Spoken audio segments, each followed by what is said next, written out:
सौभाग्य मिला। भक्तों, कल की कथा हमने सुनी थी कि भागवत जी कह रही हैं कि मनुष्य का धर्म है सत्य बोलना। यहां तक हमने कल सुना था।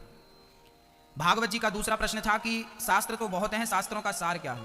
अच्छा, हम गृहस्थ लोग ना बहुत उलझे हुए होते हैं, हम लोगों को ज़्यादा समय तो होता नहीं है, बच्चों को भी, पत्नी को भी, परिवार को भी समय देना रहता है, बिजनेस व्यापार को भी समय देना रहता है। तो कम समय में हम ऐसा क्या करें कि हमें भगवान की प्राप्ति हो जाए।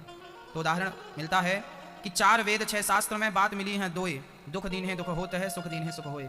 इसका अर्थ है कि आप अपने मन से, अपनी वाणी से कभी किसी का गलत मत करिए। यही भगवान की सबसे बड़ी पूजा है। किसी का बुरा ना सोचिए, यही सबसे बड़ी पूजा है। जब सोचें तो अच्छा सोचें, जब करें तो अच्छा कार्य करें। ये सार है। और क्या है सार? बोले राम नाम एक सार है। रा और माँ, मैया जी राम कहते ही ना रा कहते मुंह खुलता है, माँ कहते मुंह बंद हो जाता है। बोलो राम। रा कहने से मुंह खुलता है, मतलब रा कहने मात्र से अंदर के सारे पाप निकल कर भाग जाते हैं, और माँ कहते ही दरवाजा बंद हो जाता है ताकि गए हुए पाप वापस ना जाएं, इसलिए माँ कहती दरवाजा बंद हो जाता है। राम, राम नाम एक सार है, इसलिए राम नाम को मत छोड़िए और कभी मन से वाणी से किसी का दिल मत दुखाइए। ये शास्त्रों का निचोड़ है, सार है, बस ये सार है। अब प्रश्न ये खड़ा हुआ कि मनुष्य के कल्याण का साधन क्या है, किस प्रकार कल्याण किया जाए। बोले देखिए क्या होता है, यदि हमें यहां से आगरा जाना है तो जयपुर से एक सीधा रोड आगरा जाता है।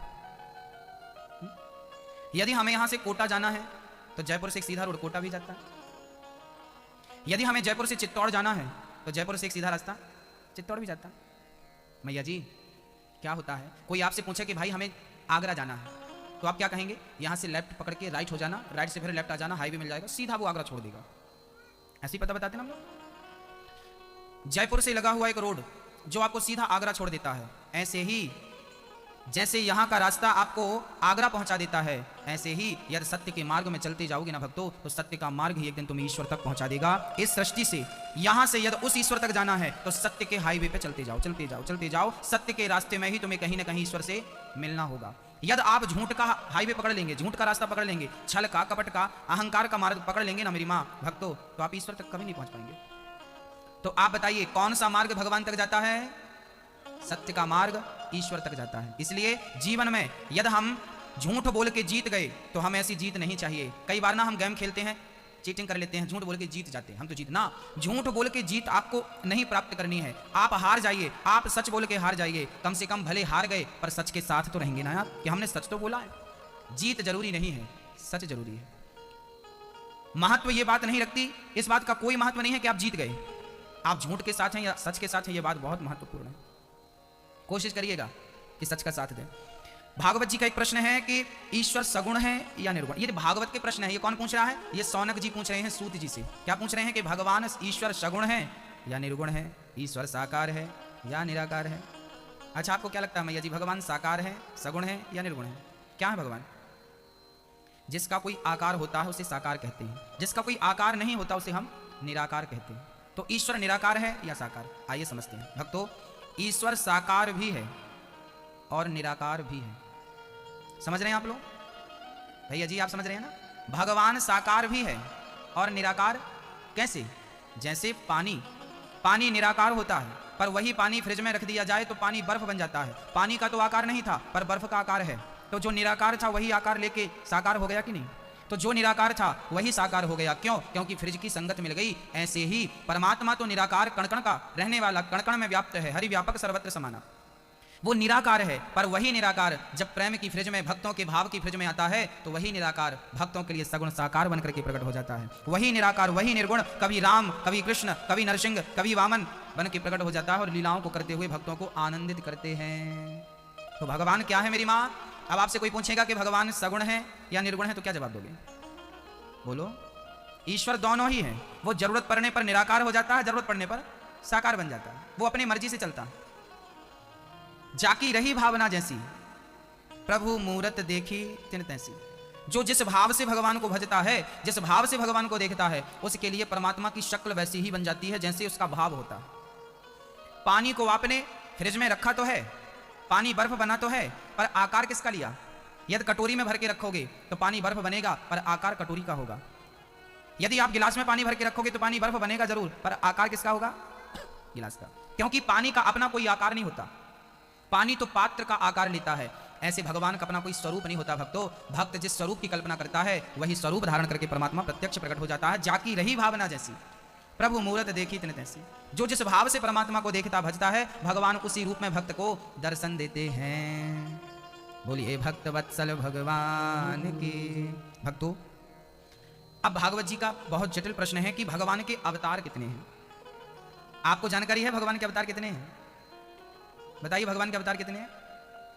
मैया जी कितने अवतार हैं? आप बताइए भगवान के अवतार कितने हैं? 24, जिसमें 23 अवतार हो चुके हैं, एक बाकी है, इसी कलयुग में होने वाला है। कलयुग के अंत में विष्णु यश नाम के पंडित जी के घर पे संबल ग्राम में कलयुग के आखिरी में कल्कि भगवान का अवतार होगा। कल्कि भगवान को सहित जोड़ें तो 24 अवतारों की चर्चा है। अच्छा, भगवान अवतार क्यों लेते हैं? एक बार बादशाह ने बीरबल से प्रश्न किया। एक बार अकबर ने बीरबल से पूछा कि बीरबल, तुम्हारे भगवान क्यों अवतार लेते हैं? हमारे अल्लाह को तो जरूरत नहीं पड़ती, वो तो अपने फरिश्तों को भेजता रहता है। हमारा अल्लाह तो अवतार नहीं लेता, वो फरिश्तों को भेजता है। पर तुम्हारे भगवान कभी राम कभी कृष्ण बनकर आते हैं। क्या तुम्हारे भगवान के पास कोई फरिश्ता नहीं है बढ़िया सा जिसे भेज के काम चलाएं? भगवान को खुद आना पड़ता है। बीरबल बोले, सरकार मुझे इस प्रश्न के जवाब में 15 दिन का समय लगेगा। 15 दिन मुझे चाहिए। ठीक है, 15 दिन दिया गया। एक दिन राजा ने, अकबर ने बीरबल से कहा कि बीरबल, आज हमें नदी की सैर करनी है, आज हमें नौका विहार करना है, चलो नौका विहार कराओ। बीरबल बोले चलिए। नाव तैयार की गई, राजा के सैनिक तैयार हो गए, 2 आगे 2 पीछे खड़े हो गए तैनात। राजा साहब नाव में बैठे और नाव चली। जब नाव बीच में चली गई, नदी के बीचों बीच, तब राजा से बीरबल ने कहा कि राजा साहब, आपका बेटा भी इस नाव पे है। राजा ने कहा कहां है? बीरबल ने पर्दा हटाया तो बेटा बैठा था। अकबर ने कहा बेटा मेरे पास आओ, तो बीरबल ने बेटे को उठाया और बीच नदी में फेंक दिया। राजा ने देखा मेरे बेटे को बीरबल ने पानी में डाल दिया। अरे बीरबल तूने क्या किया? राजा छलांग लगा के गया और बच्चे को बचा कर लाया। ध्यान से देखा तो वो बच्चा असली नहीं, मोम का बना हुआ नकली था, हूबहू असली जैसा दिख रहा था। अकबर ने कहा बीरबल ये कैसा मजाक किया आपने, मेरी तो जान निकल गई। बीरबल ने प्रश्न किया कि राजा साहब, जब आपका बेटा पानी में गिरा उस समय मैं आपका मंत्री बैठा था, आपने मुझसे क्यों नहीं कहा कि मेरा बेटा गिरा है, जाओ बचा के लाओ? अकबर बोले कि मुझे तुम पे भरोसा नहीं था, मैं कहता तब तक वो डूब जाता, मर जाता, श्वास रुक जाती, नन्हा सा बालक था। मंत्री बीरबल ने कहा कि आपके बॉडीगार्ड भी खड़े थे, सेना भी खड़ी थी, आपने किसी से क्यों नहीं कहा? अकबर बोला मुझे किसी पे भरोसा नहीं था, बेटे के लिए मैं खुद रिस्क लेना नहीं चाहता था, खुद कूद पड़ा। बीरबल ने कहा कि जब भक्तों पे संकट आता है तो भगवान भी रिस्क नहीं लेता, वो भक्तों के लिए संसार में खुद राम बनकर कृष्ण बनकर के प्रकट हो जाता है। आपके यहां पर फरिश्तों को भेजा जाता है क्योंकि यहां आप लोगों का काम फरिश्तों से चलता होगा, पर हमारा काम फरिश्तों से नहीं, हमारा काम तो भगवान से चलता है। इसलिए भगवान को आना पड़ता है। परित्राणाय साधूनाम विनाशाय च दुष्कृताम धर्म संस्थापनार्थाय संभवामि युगे युगे। जब जब हो यह धर्म के हानि बाढ़हि असुर अधम अभिमानी, तब तब धरि प्रभु विविध शरीरा। जब जब धर्म की हानि होती है, अधर्म बढ़ता है, तब तब भगवान आकर के पृथ्वी में धर्म की स्थापना करते हैं। भक्तों, तो कभी राम बनकर धर्म की स्थापना करते हैं तो कभी श्री कृष्ण बनकर धर्म की स्थापना करते हैं। एक बार हम यात्रा कर रहे थे, एक सज्जन हमारे पास आकर बैठे और बोलने लगे, महाराज जी आप राम के बारे में कुछ कहिए। हमने कहा भाई राम के बारे में कहने की क्या जरूरत है, क्या आपको जानकारी नहीं है राम के बारे में? बोले नहीं हम राम को भगवान नहीं मानते। हमने कहा आप राम को भगवान नहीं मानते ना? हमने कहा फिर आप राम को क्या मानते हैं? उन्होंने कहा कि हम राम को साधारण मनुष्य मानते हैं, अपनी तरह, आपकी तरह। हमने कहा चलिए अच्छा है, कुछ तो मानते हैं। कुछ लोग होते हैं जो राम को ना साधारण मान लेते हैं। हमने उनसे कहा, हमने कहा भाई यदि आप राम की बात करते हो ना, तो यहां मेरी जितनी मां बैठी हैं, मैं आप सबको सीता के रूप में देखूं और यहां जितने पुरुष बैठे हैं राम के रूप में देखूं तो कोई आश्चर्य नहीं है, क्योंकि आप जितने पुरुष यहां बैठे हैं सबके सब ऑलरेडी राम हैं, और यहां जितनी मेरी मां बैठी हैं सबके सब ऑलरेडी सीता हैं। तो फिर राम वो अलग, हम तो उनसे अलग ही हैं। हमने कहा भाई बात ऐसी है, और जयपुर के लोग तो बहुत अच्छे से जानते हैं। जयपुर में क्या होता है मेरी माँ, जयपुर में ना एक सिंपल पत्थर दे दिया जाए किसी मूर्तिकार को, तो यहाँ का मूर्तिकार क्या करता है, उस पत्थर को लेता है, छैनी और हथौड़ा उठाता है और मूर्ति की छिलाई करना शुरू कर देता है। और क्या करता है, बाहर का आवरण हटा देता है तो अंदर से बढ़िया सी राम की कृष्ण की मूर्ति बना देता है। पत्थर की मूर्तियां बनती हैं कि नहीं? अब जो मूर्ति आपने देखी, जो आपको पसंद आई, तो वो मूर्ति बनने के पहले सिंपल पत्थर था कि नहीं था? अब ये बताइए क्या मूर्तिकार ने मूर्ति कहीं बाहर से लाके डाली है क्या? अच्छा एक बात बताओ, आप ऐसे नहीं समझेंगे, आपको मैं सरल तरीके से समझाता हूं। पुराने ज़माने में ना लोगों के घर अलग प्रकार के होते थे, तो लोगों के घर में ना जब दरवाज़ा बार बार लग जाता था ना, दरवाज़ा हम खोलते थे तो दरवाजे के बाहर एक पत्थर होता था, हम दरवाज़ा खोलते थे और पाँव से पत्थर को लगा देते थे ताकि दरवाज़ा बंद ना हो। ऐसा दृश्य आपने देखा कभी कि नहीं? दरवाज़ों के पास एक पत्थर पड़ा रहता था बड़ा सा, दरवाज़ा खोलो पत्थर लगा दो, दरवाज़ा बंद करना हो तो पत्थर हटाओ दरवाज़ा लगा दो। वो पत्थर, बहुत ध्यान से समझना माँ, जो पत्थर आप पाँव से हटाते थे और पाँव से ही लगाते थे, वही पत्थर यदि आप जयपुर के बढ़िया कारीगर को दे दें और कहें कि भाई इस पत्थर की तुम्हें मूर्ति बनाना है, तो वो बढ़िया सी मूर्ति बना देगा कि नहीं? और जब उस पत्थर की मूर्ति बन जाएगी तब क्या आप उसे द्वार पे रखोगे, फिर उसे पाँव मारोगे? नहीं ना, फिर मंदिर में रखोगे, आरती उतारोगे। क्यों भाई? अब मूर्तिकार ने क्या कहीं से मूर्ति लाके डाल दी है क्या? अरे भाई, पत्थर में तो मूर्ति ऑलरेडी पहले से थी, केवल बाहर का आवरण हटा दिया उसने, छिलाई कर दी, तो अंदर से एक बढ़िया सी मूर्ति प्रकट हो गई। भक्तों, जैसे हर पत्थर में एक मूर्ति छिपी होती है, बस कोई मूर्तिकार होना चाहिए, ऐसे हर दिल में, हर हृदय में, हर व्यक्ति के भीतर एक राम बैठा है, राम छिपा बैठा है, बस बाहर का आवरण हटाने की देर है। ये काम, क्रोध, लोभ, मोह, अहंकार यदि ये हट जाए तो आप तो ऑलरेडी राम हो, राम हैं आप। हमें कौन सी चीज राम नहीं बनने देती? हमें हमारा क्रोध, हमारा लोभ, हमारा अहंकार हमें राम नहीं बनने देता। राम के चरित्र को देखिए, जो राम पिता की आज्ञा पाकर 14 साल के लिए वनवास जाता हो, आज का बेटा पिता की इस प्रकार आज्ञा का पालन करता हो, तो मैं उसे भी राम कहने को तैयार हूं भक्तों, मैं उसे भी राम कहने को तैयार हूं। जो पुरुष अपनी पत्नी के सिवा पराई नारी को मां की दृष्टि से देखता हो, उस पुरुष को यदि मैं राम कहूं तो अति संयुक्ति नहीं है, आश्चर्य नहीं है, संभव है, वो राम ही है। भक्तों, राम का जो चरित्र यदि हमारे भीतर आ जाए तो हमें राम बनने में देर कितनी लगेगी? यदि सीता का चरित्र आपके जीवन में आ जाए तो आपको सीता बनने में देर कितनी लगेगी? सच कहता हूं मेरी मां, हम सब राम ही हैं, पर हमारे अंदर की बुराइयां हमें राम नहीं बनने देती, माया हमें राम नहीं बनने देती, और माया हट जाए तो देर भी नहीं लगेगी। भक्तों, जब हमने ये बात उन सज्जन से कही, वो चुप हो गए, उनके पास कोई उत्तर नहीं था, कोई उत्तर नहीं था। भगवान के अवतार कितने हैं, ये प्रश्न शौनक जी ने सूत जी से पूछा। कितने अवतार हैं जरा समझिएगा। नारायण, नारद, हरि, कपिल देव, श्री राम, हंस, हयग्रीव, मोहिनी, दत्तात्रेय, सुखधाम, नरसिंह, वामन, व्यास जी, ऋषभ देव, कौमार, यज्ञ पुरुष, धनवंतरी, बुद्ध कल्प के अवतार, पृथुराजा, वारह पुनि, कृष्ण चंद्र भगवान, परशुराम, मत्स्य कमठ, पद्म पुराण प्रमाण। भगवान का पहला अवतार है सनकादि, सनक, सनंदन, सनातन, सनत कुमार। भगवान ब्रह्मा के मन से ये पुत्र उत्पन्न हुए, इन्हें मानस पुत्र कहते हैं। इन्होंने ब्रह्मचर्य का पालन किया और हरि शरणम का जाप किया, प्रभु मैं आपकी शरण में हूं।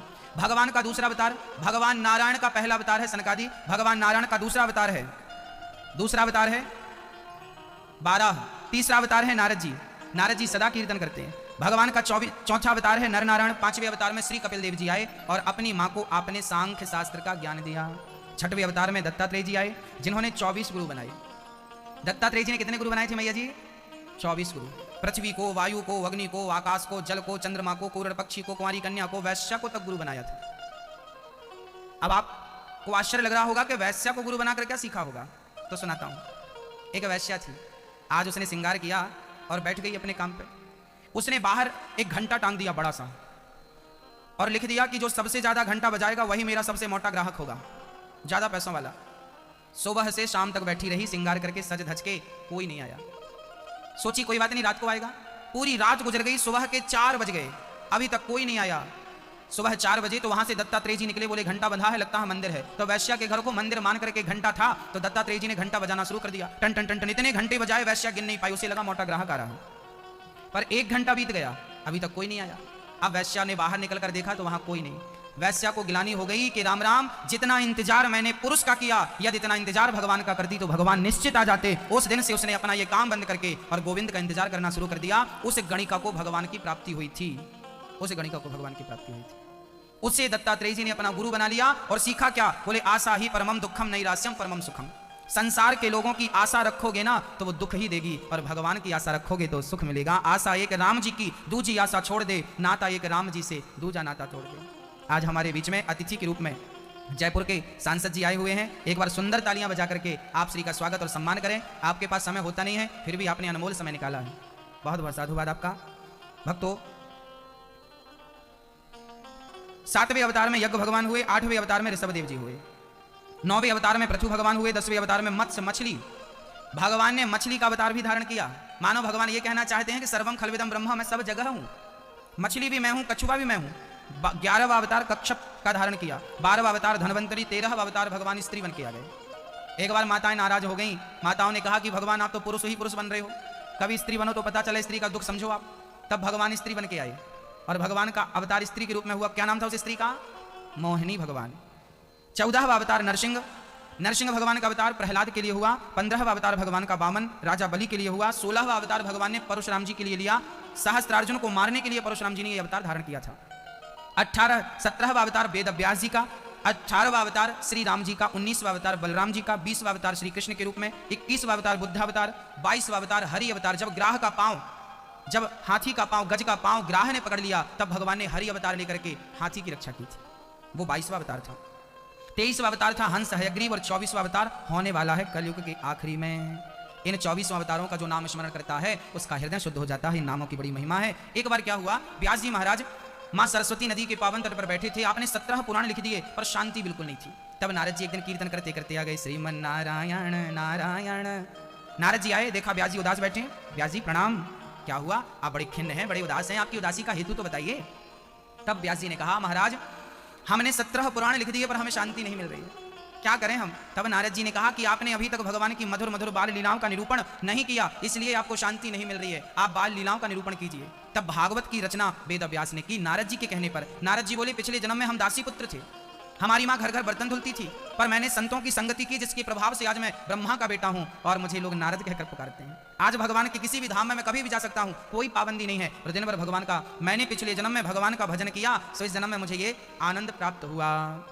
भक्तों, इस प्रकार नारद जी ने अपनी निश्चित रूप से पूर्व जन्म की चर्चा सुनाई। व्यास जी ने भागवत की रचना की। अच्छा, भागवत शुरू कहां से हुई? महाभारत के युद्ध से। आइए चलते हैं अब हम महाभारत की कथा की ओर। भक्तों, महाभारत का जो युद्ध था ना, ये 2 पक्षों में हुआ था, कौरव और पांडव। पांडव थे 5, कौरव थे 100। 100 जो थे ना, उन ज्यादा पावरफुल थे। पांडवों के पास ना कोई नहीं था विशेष रूप से। भैया जी, पांडवों के पास ना शक्ति ज्यादा नहीं थी। और अर्जुन को यदि अहंकार था ना कि मेरे पास गांडीव है, तो अर्जुन के गांडीव में ऐसे बाण नहीं थे, उनके तरकस में ऐसे बाण नहीं थे जो दानवीर कर्ण को मार सकें। अर्जुन के गांडीव में इतनी ताकत नहीं थी कि वो गुरु द्रोणाचार्य को मार सकें। अर्जुन के गांडीव में इतनी ताकत नहीं थी कि वो पितामह भीष्म की छाती को छलनी कर सकें। इतनी ताकत अर्जुन में नहीं थी। परंतु अर्जुन की ताकत कौन बने? अर्जुन का बल कौन बना? निर्बल केवल राम सुनेरी मैंने, निर्बल केवल राम। भक्तों, जैसे अर्जुन ने अपनी गाड़ी की डोर अर्जुन ने कृष्ण को पकड़ा दी, हम कहते हैं जीत उनकी ही होगी जिनकी गाड़ी स्वयं कृष्ण चला रहे हो, जिनकी गाड़ी स्वयं भगवान चला रहे हैं। इसलिए आप सभी जनों से मेरी प्रार्थना है कि आप भी अपनी गाड़ी गोविंद के हाथों में दे दीजिए। हाँ, आप परेशान होते हैं, कई लोग ना बड़े परेशान रहते हैं, बड़ी टेंशन रहती है, काम नहीं हो रहा, काम नहीं हो रहा, ये नहीं हो रहा, वो नहीं हो रहा। क्यों टेंशन पाल रहे हो भाई?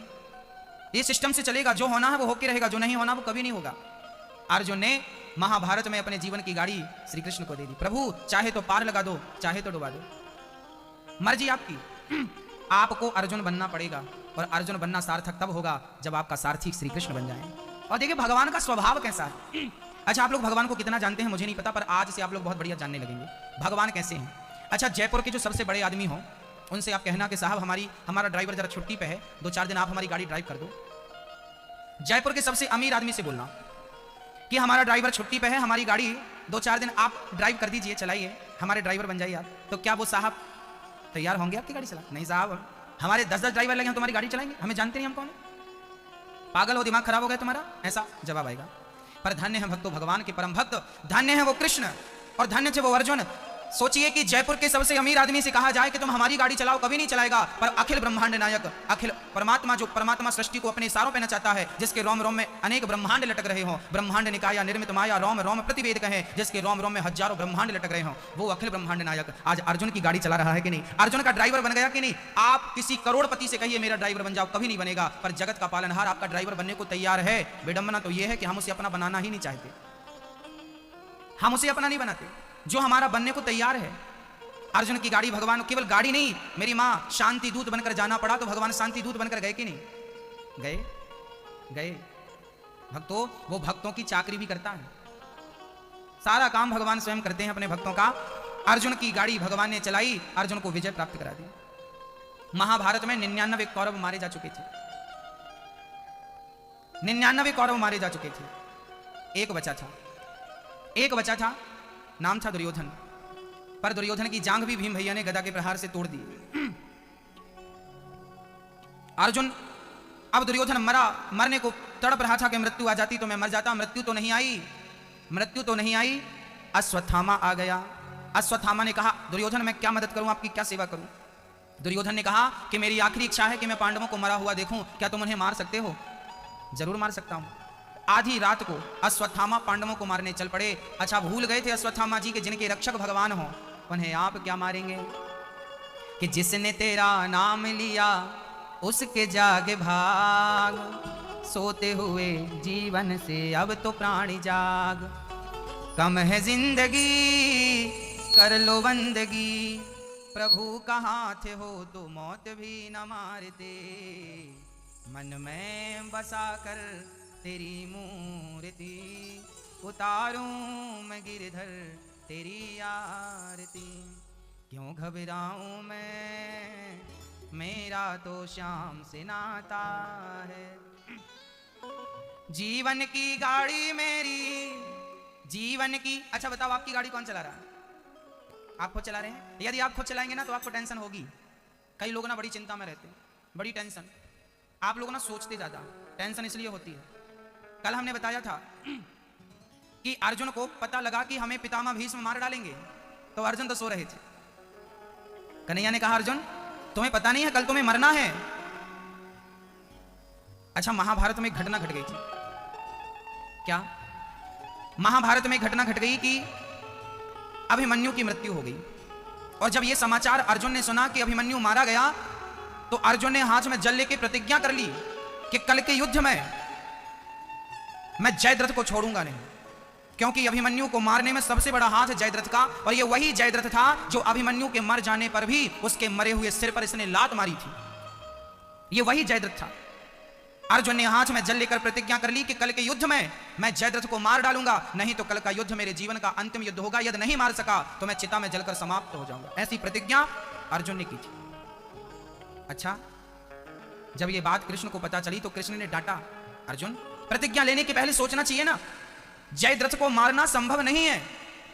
अर्जुन बोले, प्रभु मैं कुछ नहीं जानता, अब सब कुछ आपको करना, सब कुछ आपको करना। अच्छा, आप थोड़ा सा ये हमें बता दीजिए कि भगवान पक्षपाती हैं या नहीं? आपको क्या लगता है, हमारे कन्हैया पक्षपाती हैं, हमारे भगवान पक्षपाती हैं या नहीं? बस ये बताइए। ईश्वर पक्षपाती है या नहीं, आप बताइए। मैया जी, ओ मैया बताओ, हाँ या ना? आप बताइए दादाजी। नहीं, आप कह रहे हैं भगवान पक्षपाती नहीं है, इसका मतलब आप हमारे भगवान को ठीक ठीक से जानते नहीं। आज हम आपको बताएंगे, हमारे कन्हैया जितना पक्षपाती कोई है ही नहीं। जैसे मां हमेशा अपने बच्चों का पक्ष लेती है, ऐसे भगवान सदा अपने भक्तों का पक्ष लेता है। वो जितना बड़ा पक्षपाती है कोई है ही नहीं। उसके पक्षपाती होने का मैं सबूत देता हूं आपको, उसके बाद फिर हम आपसे बात करेंगे। जब अर्जुन ने प्रतिज्ञा कर ली कि कल के युद्ध में मैं जयद्रथ को मार डालूंगा, उसके बाद क्या हुआ? दूसरे दिन का युद्ध हुआ। कौरवों ने जयद्रथ को अर्जुन के सामने आने ही नहीं दिया, आने ही नहीं दिया। शाम होने को आई, सूर्य अस्त होने में केवल 2 घंटे बाकी थे और अर्जुन जयद्रथ तक पहुंच पाए संभव नहीं था 2 घंटे में। अब तो नहीं पहुंच पाए, अर्थात अर्जुन का मरना लगभग तय हो चुका था, तय हो चुका। पर जिसके रक्षक भगवान हो ना, वो कैसे बचता है वो जरा समझिएगा। तब भगवान ने क्या किया था? भगवान ने माया को बुलाया, माया आओ और काम पे लग जाओ। जाओ सूर्य को ऐसा ढक दो, ऐसा ढक दो कि लगने लगे कि सूर्य अस्त हो गया।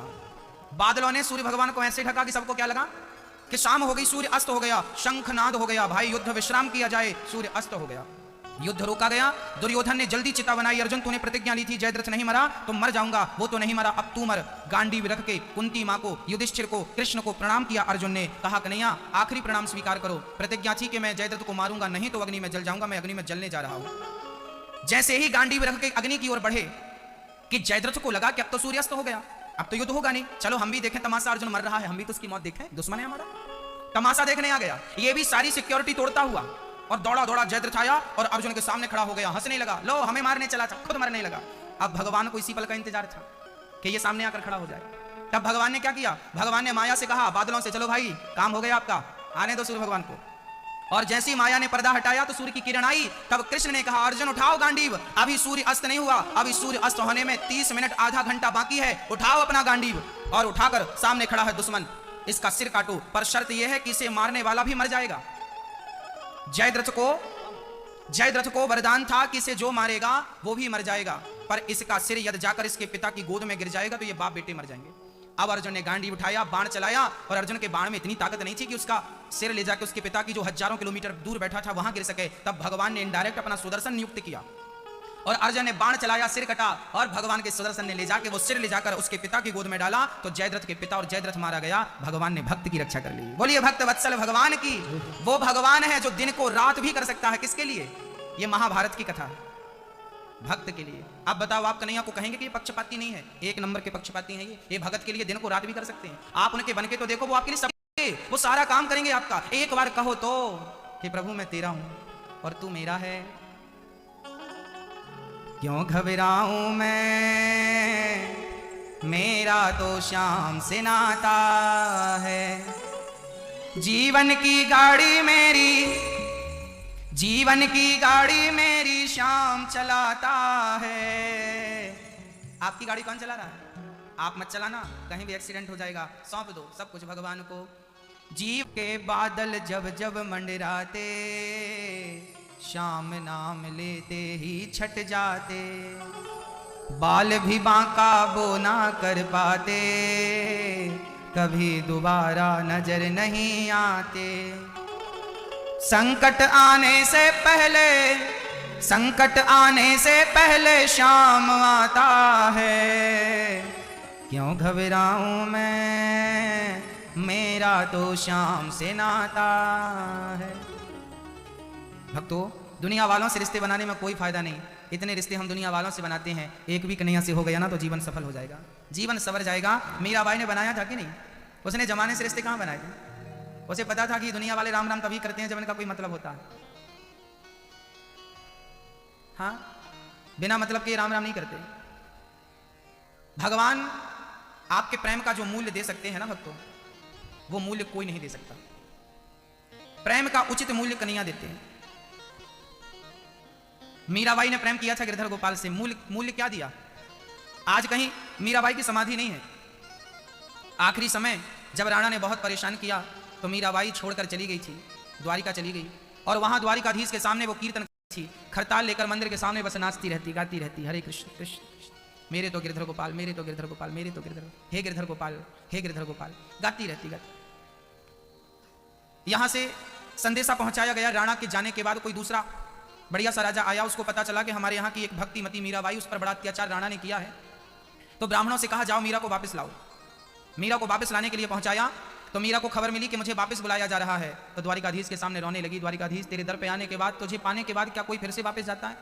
मुझे स्वीकार कर लो।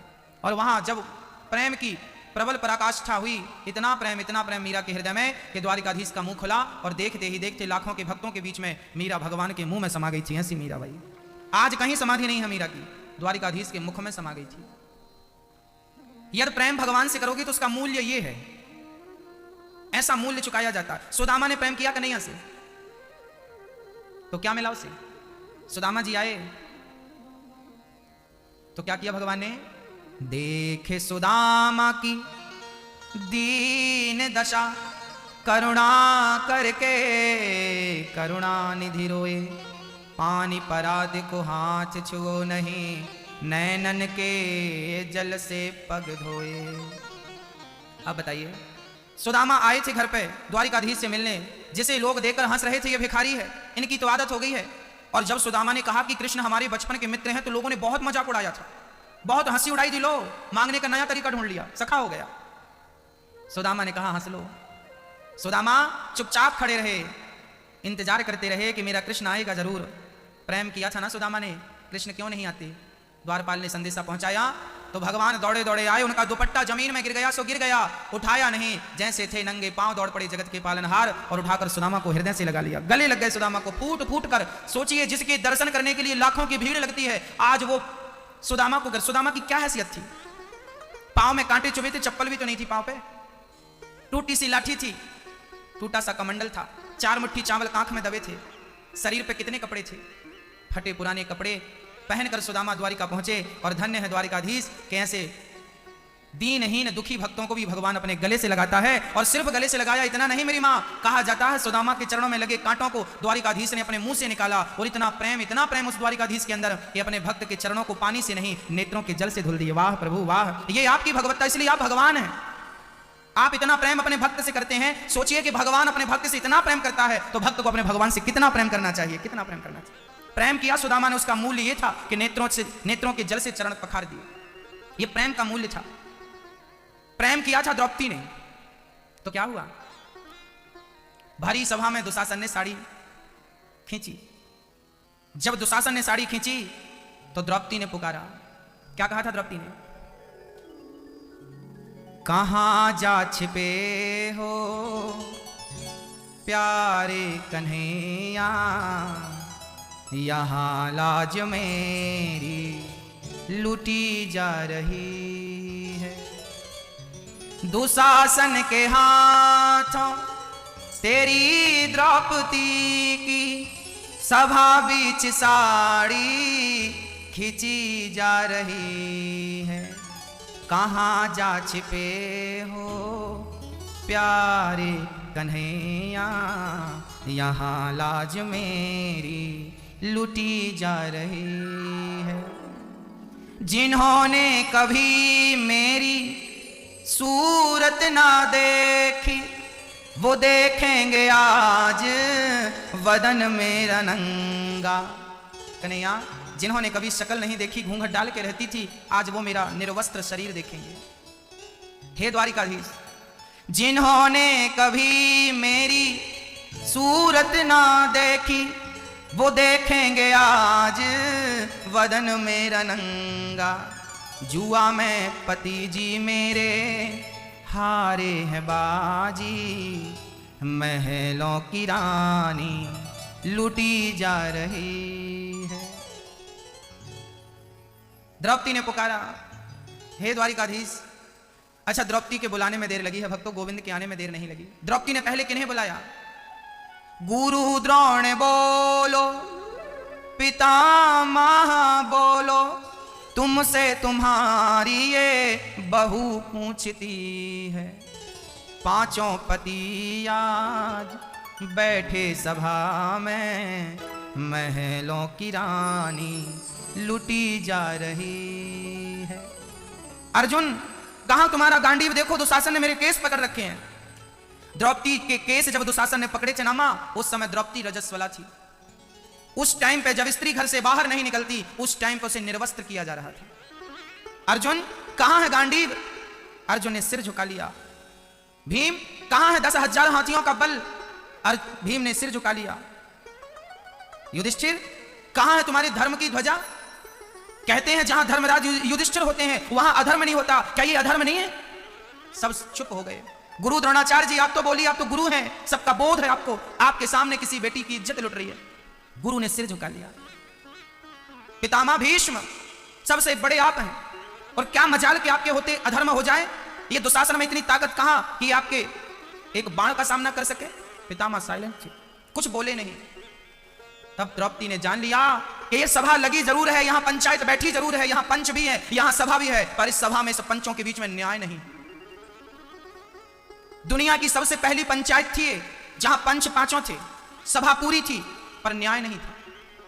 जब द्रौपदी को लगा कि अब मेरे पांचों पति मेरी रक्षा नहीं कर सकते, गुरु द्रोणाचार्य पितामह भीष्म मेरी रक्षा नहीं कर सकते, अपमान हो रहा था, दानवीर कर्ण बोल रहा था, द्रौपदी रोती क्यों है? अरे तेरे तो 5 पति हैं, जैसे 5 वैसा छठवा मुझे भी अपना बना ले।